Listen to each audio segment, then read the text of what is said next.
Oh. Horses, we have Belly Bell, best to begin moving up on the outs, and now is Laguna de Bay.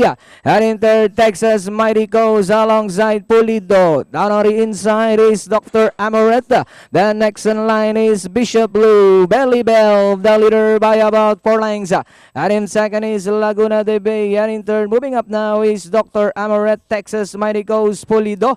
In between horses comes Bishop Blue on the outside. Habulin, Major Ridge comes next. My Babesky. Down on the inside is number 3, that is Bordella. Inside the half mile, let it still Belly Bell by about 4 lengths. And in second, Laguna de Bay. Here comes Dr. Amoret trying to get closer in third. And in fourth, Texas Mighty Coast, Bishop Blue in fifth alongside Habulin. Major Ridge comes next is My Babesky.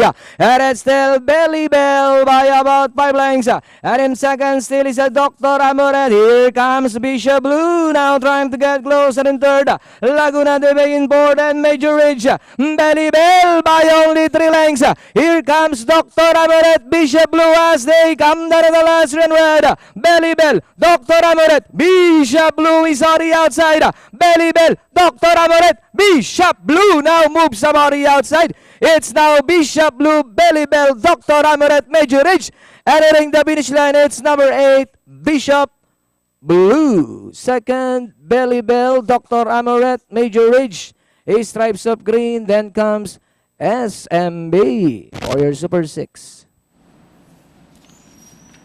For our race number 2, our unofficial winner, entry number 8, that is Bishop Blue. Masasegundo yung 5 si Belly Bell at dumating pang trifecta yung unong si Dr. Amaret. Panoorin muna natin replay para dito sa ating race 2.